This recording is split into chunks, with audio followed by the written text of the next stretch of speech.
Hi, let me paint a scenario of what happens when you don't know how to say no. Let's say your boss asks you to get an analysis done by Wednesday, but you know that even if you work around the clock, it'll only be completed by Thursday, and you tell him that. But your boss says that's unacceptable and that he doesn't want to hear any excuses. Because you're afraid of upsetting or disappointing him, under pressure, finally you say you'll do your best. But you complete the analysis by Thursday. And he's very angry because he says you've broken your commitment. And you end up feeling defensive and guilty, and your confidence is impacted. Now, next time he wants the report, he thinks this person gives the report one day after they actually commit to it, so I need to put in a buffer. So he asks you to complete the analysis by Tuesday.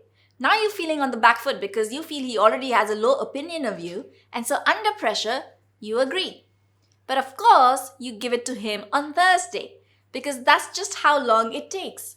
Now he's even angrier, and next time he thinks that since you delivered 2 days after you actually commit to it, he needs to put a bigger buffer.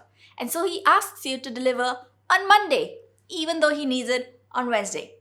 So you're working harder and harder, losing your confidence. He's losing trust in you. You're pushing your subordinates and not willing to listen to them when they say it's not possible, breaking their morale and their respect for you. You're not spending time at home with your family, losing your health, hobbies, and finally, your self-confidence. And it's all because you haven't learned how to say one word, no. And we are afraid that if we say no, we'll be seen as lazy, incompetent, disobedient, overwhelmed, non-cooperative, etc. And these are legitimate fears. But it's critical to learn to say this word in order to be successful in your professional career and happy in your personal life. Warren Buffett once said that the most important word for a business leader was the word no.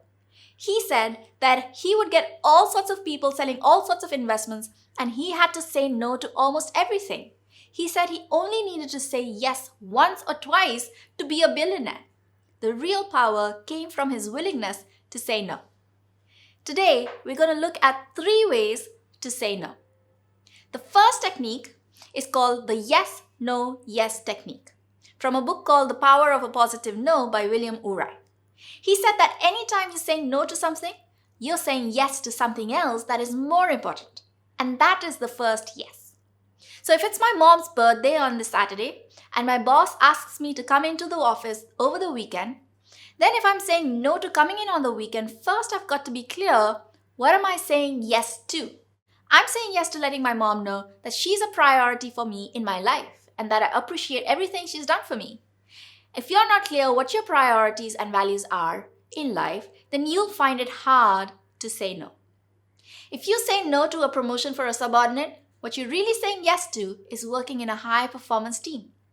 If you refuse a salary hike request, you're saying yes to a principle that will lead to financial solvency for the organization so that everybody has a job. If you refuse to let your children have another chocolate cake, you're saying yes to the health.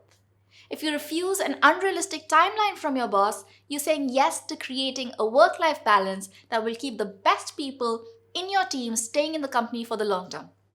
You're not rejecting the person making the request. You're saying no to the request.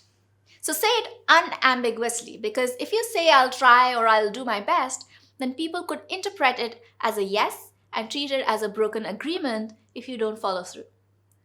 But the real genius in the model is the final yes.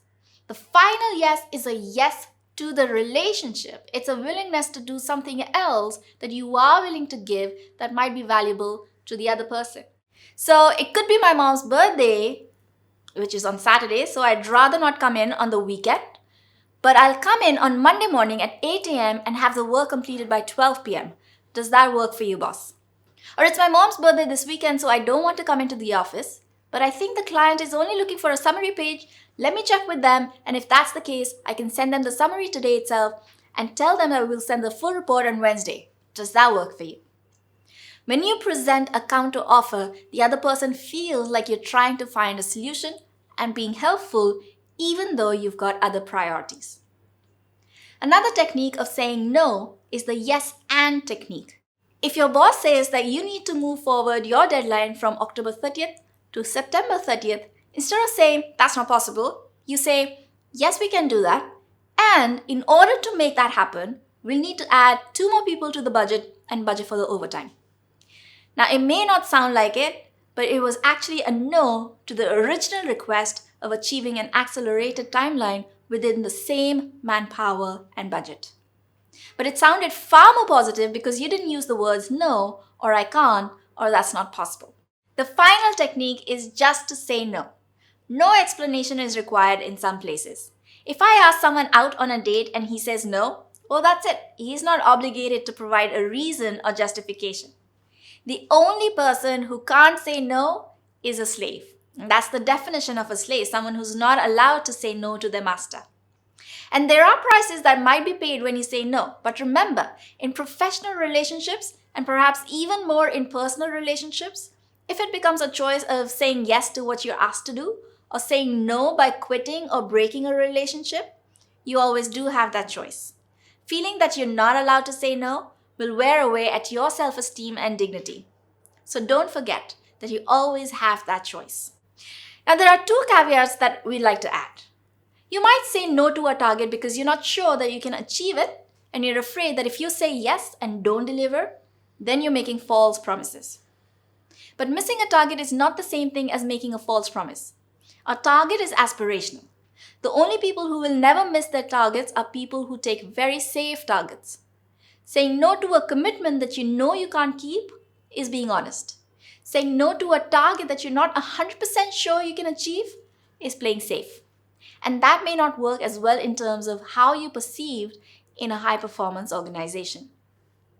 The second thing is that if you're saying no because you think it's not possible to achieve an objective in the timeline with the budget you have, then you need to have done rigorous calculation and scheduling so you can prove it with granular details if requested.